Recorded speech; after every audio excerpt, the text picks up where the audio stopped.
Good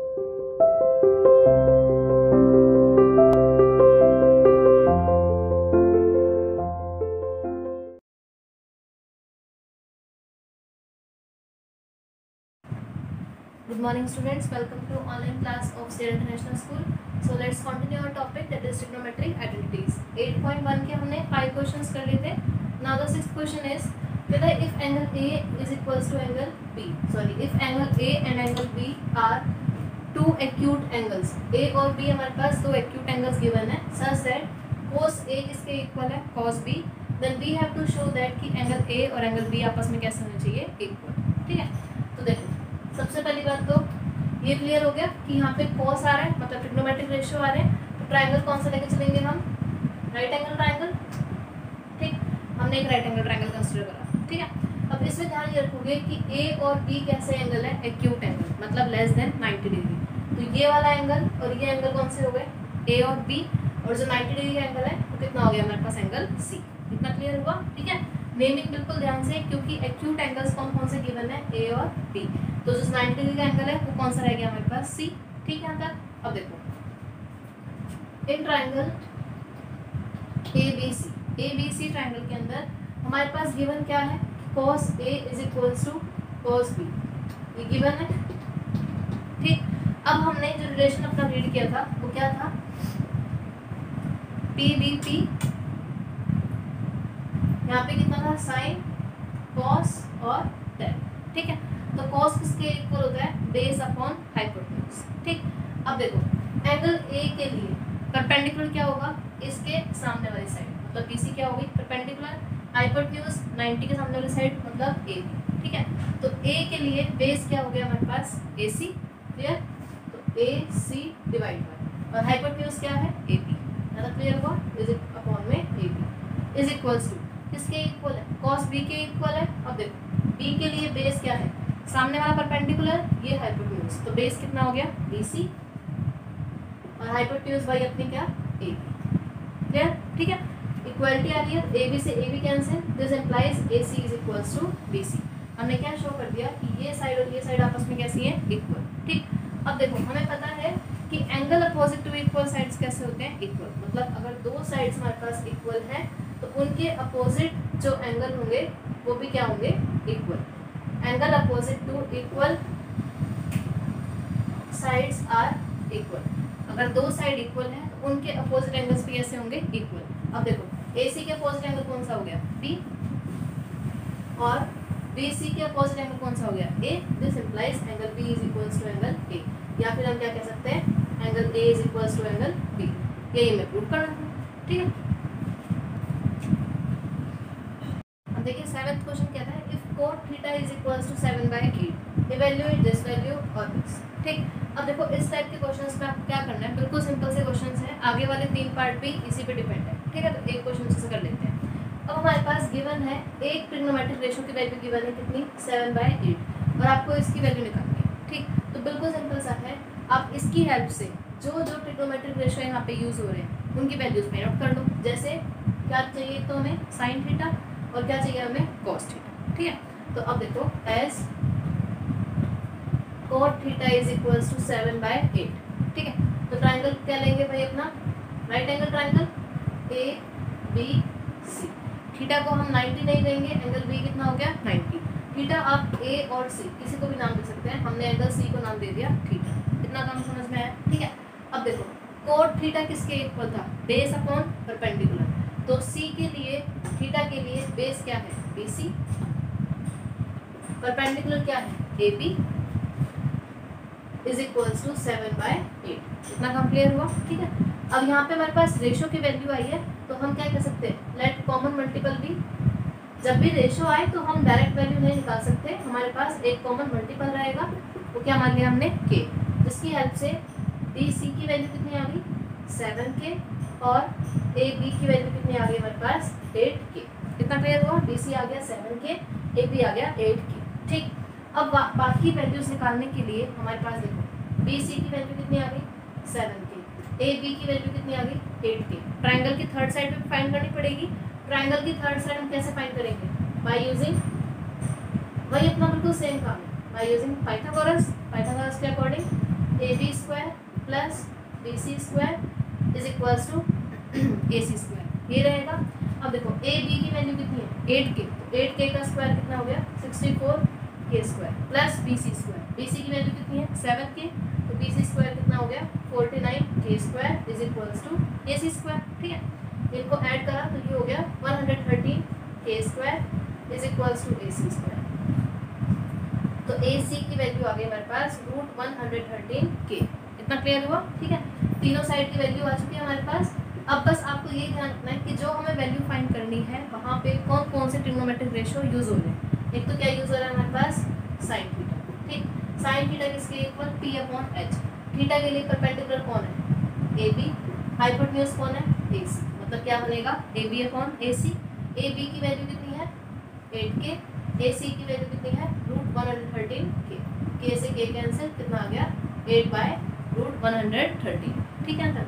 ऐसे ही cos theta, cos theta किसके equal है B/H। अब देखो थीटा के लिए बेस क्या रहेगा हमारे पास BC और हाइपोटेन्यूज क्या रहेगा AC, BC/AC। ठीक, BC की वैल्यू कितनी है 7K, AC कितना हो गया √113K। अब K से K कैंसिल, कितना आ गया 7/√113। या तो क्लियर हुआ? दोनों वैल्यूज फाइंड आउट कर ली। बस अब जो फर्स्ट पार्ट है इसमें आप वैल्यू पुट कर दो। फर्स्ट पार्ट किसके इक्वल था 1 plus sine theta into 1 minus sine theta divide by 1 plus cos theta into 1 minus cos theta. तो ये कितना हो जाएगा 1 प्लस, अब साइन थीटा की वैल्यू कितनी है 8/√113, 8 प्लस अपॉन में √113। यहाँ पर भी 1 माइनस 8/√113, यहाँ कितना हो गया 1 प्लस कॉस थीटा 7/√113, और ये कितना हो गया 1 माइनस 7/√113। ठीक है, ये क्लियर हुआ कि हमने साइन और कोस ही क्यों निकाला, क्योंकि हमें क्वेश्चन में सिर्फ यही चाहिए।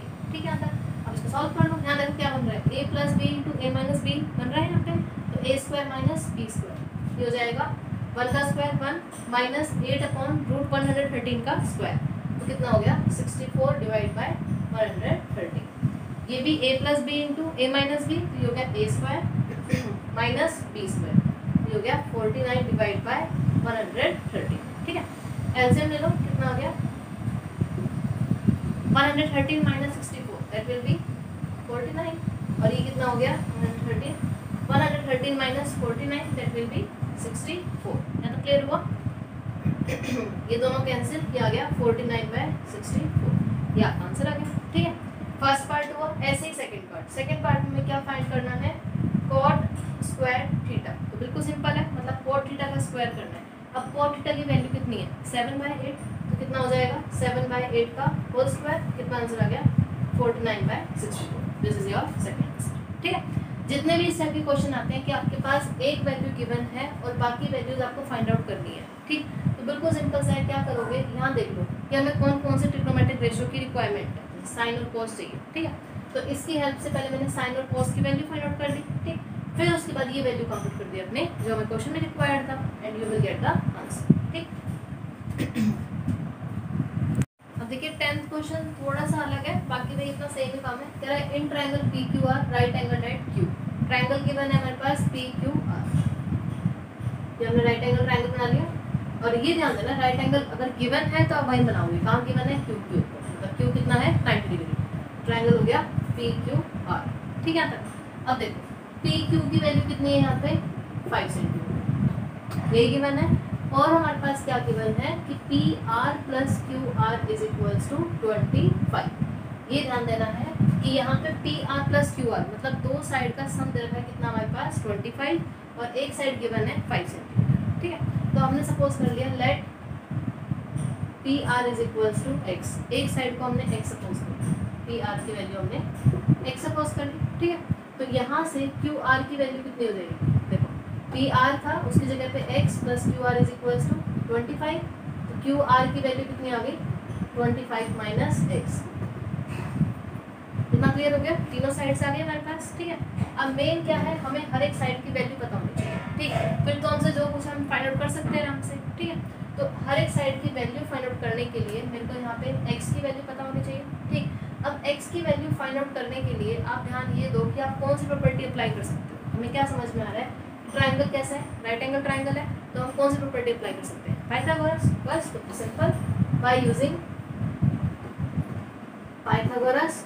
चलो क्या बनेगा, P Q square plus Q R square is equals to P R square, ये बनेगा। ठीक, अब देखो पी क्यू की वैल्यू कितनी है 5, तो ये हो गया 5 स्क्वायर प्लस क्यू आर की वैल्यू कितनी है 25 माइनस एक्स होल स्क्वायर, ये रहेगा is equals to P R square, पी आर की वैल्यू कितनी है एक्स स्क्वायर। कितना क्लियर हुआ। ठीक, अब सॉल्व कर दो, ये हो गया 25 प्लस यहाँ पे क्या अप्लाई करेंगे a माइनस बी का होल स्क्वायर, तो ये हो गया हमारे पास 625 plus x square minus 50x is equals to x square. कितना क्लियर हुआ।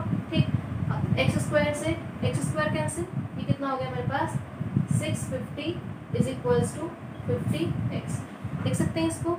तो यहाँ से x की वैल्यू कितनी आ गई 650 divide by 50, this implies x will be equals to 13, x की वैल्यू कितनी आ गई 13। ठीक है, अब अगर x 13 है तो पी आर की वैल्यू कितनी आ गई 13 सेंटीमीटर, और क्यू आर किसके इक्वल था 25 माइनस एक्स, तो कितना हो गया 25 माइनस 13 दैट इज 12 सेंटीमीटर। ठीक, और पी क्यू की वैल्यू कितनी है हमारे पास 5 सेंटीमीटर। आगे तीनों साइड्स की वैल्यू, यही हमारा मेन काम था। ठीक है, अब हमसे जो पूछा वो फाइंड कर लो, determine sine P cos P tan P. लिख दो यहाँ पे sine P cos P tan P. अब ध्यान दो साइन किसके इक्वल पी अपॉन एच। ठीक, परपेंडिकुलर अपॉन हाइपोटेन्यूज, पी के लिए परपेंडिकुलर कौन है सामने वाली साइड मतलब क्यू आर, हाइपोटेन्यूज 90 के सामने मतलब पी आर, तो क्यू आर की वैल्यू कितनी है 12, पी आर की वैल्यू कितनी है 13, ये आंसर आ गया। ठीक है, ऐसे ही cos p किसके इक्वल है बेस अपॉन हाइपोटेन्यूज, p के लिए बेस क्या रहेगा पी क्यू, हाइपोटेन्यूज क्या रहेगी पी आर। अब पी क्यू की वैल्यू कितनी है 5, पी आर की वैल्यू कितनी है 13, ये आ गया हमारे पास cos p। ठीक है, next is tangent p, tangent किसके इक्वल है p अपॉन b, मतलब परपेंडिकुलर अपॉन बेस। p के लिए परपेंडिकुलर कौन है क्यू आर की वैल्यू क्यू आर अपॉन में बेस, p के लिए बेस क्या हो गया पी क्यू, वैल्यूज अपनी वही सेम ही है। ठीक है, तो ये कितना हो गया क्यू आर की वैल्यू कितनी है हमारे पास 12 और पी क्यू की वैल्यू कितनी है 5, ये आ गया आंसर। ठीक है, बिल्कुल सिंपल क्वेश्चन है, बस मेन अपना यही है कि आप ध्यान दो आपके पास क्या गिवन है और अपनी सारी साइड्स फाइंड आउट करनी है। सबसे हमारा मेन काम यही होता है कि राइट एंगल ट्राइंगल की हमें सारी साइड्स पता लग जाए, उसके बाद ये हमें रिलेशन पता होना चाहिए और परपेंडिकुलर क्या होती है जिस एंगल की हम बात कर रहे हैं उसके सामने वाली साइड। ठीक है, हाइपोटेन्यूज 90 के सामने वाली side and the rest is base, उसके बाद आप अप्लाई कर सकते हैं। ठीक, हाँ जी, अब देखिए नेक्स्ट क्वेश्चन है 11th question, state whether the following are true और false, justify your answer. True false करने से पहले देखिए एक चीज़ हम समझेंगे कि हमारे पास जितने भी ट्रिग्नोमेट्रिक रेशो थे उनमें से 2 ट्रिग्नोमेट्रिक रेशो, एक तो कॉस थीटा और साइन थीटा, बेटा इनकी जो वैल्यूज़ है वो हमेशा कहाँ से कहाँ लाई करती है 0 से लेके 1 तक। ठीक है, और किसी के लिए हमारे पास कोई कंडीशन नहीं है, सिर्फ साइन थीटा और कॉस थीटा की जो वैल्यू है वो कहाँ से कहाँ लाई करती है फ्रॉम 0 to 1। ठीक, अब देखिए फर्स्ट क्वेश्चन कहता है the value of tan a is always less than 1। कह रहा है कि tan a की जो वैल्यू है वो हमेशा 1 से कम होगी, तो ये स्टेटमेंट कैसी हो गई फॉल्स, क्योंकि हमने क्या पढ़ा है कि साइन और कोस की जो वैल्यू है वो 1 से हमेशा लेस रहेगी, tan a या कोसिकेंट a इनकी वैल्यू 1 से बड़ी हो सकती है। ठीक है, नेक्स्ट है secant a is equals to 12/5 for some value of a। कह रहा है सीकेंट a की वैल्यू 12/5 हो सकती है a किसी भी एंगल के लिए। ठीक, अब देखो जो कोस a है, कोस a की वैल्यू कहाँ से कहाँ लाई कर रही है 0 से 1। ठीक, अब सीकेंट क्या होता है कोस का रेसिप्रोकल ही है। ठीक, तो अगर हम रेसिप्रोकल करें तो ये कितना आ जाएगा सीकेंट a कह सकते हैं हम। ठीक है, तो सीकेंट a की जो वैल्यू है वो क्या हो सकती है हमेशा 1 से ग्रेटर हो सकती है, लेकिन जो कोस है उसकी वैल्यू हमेशा क्या रहेगी 1 से लेस। ठीक, तो ये कैसी स्टेटमेंट हो गई ट्रू। कंडीशन सिर्फ 2 के लिए है कोस और साइन कि उनकी वैल्यू हमेशा 0 से 1 के बीच में लाई करेगी, इसके अलावा किसी भी एंगल की कोई भी वैल्यू हो सकती है। ठीक है, थर्ड है कोस a is abbreviation used for cosecant of angle a। कह रहा है कोस a जो है वो हम किसके लिए यूज़ करते हैं कोसिकेंट ऑफ एंगल a के लिए। खुद ही बताओ ये ट्रू है फॉल्स है, फॉल्स है, कि कोसिकेंट a को हम किससे रिप्रेजेंट करते हैं कोसेक a से। ठीक, और कोस a की जो फुल फॉर्म होती है वो क्या होती है कोसाइन a। ठीक, अच्छा, नेक्स्ट है, ये क्या हो गया हमारे पास, false. Cot A is the product of cot and A. Cot A जो है वो कोट और ए का प्रोडक्ट है? नहीं, क्योंकि कोट तो क्या है, एक हमारे पास ऑपरेटर है, ट्रिग्नोमेट्रिक रेशो है जो किसी एंगल पे लग रहा है ए पे, ठीक। तो ये भी क्या हो गई, फॉल्स, ठीक है। नेक्स्ट है sine theta is equals to 4/3 for some angle theta. Sine theta की वैल्यू 4/3 हो सकती है। अब चेक करो 4/3 मतलब क्या है, 1.33 कुछ इस टाइप से आएगा, ठीक है। मतलब साइन थीटा की वैल्यू 1.3 आ रही है। इट मीन्स हम कह सकते हैं कि साइन थीटा की वैल्यू ग्रेटर देन 1 आ रही है, लेकिन ये पॉसिबल नहीं है क्योंकि साइन थीटा की वैल्यू कहाँ से कहाँ लाई करती है, फ्रॉम 0 to 1। तो ये स्टेटमेंट भी कैसी हो गई, फॉल्स। क्लियर।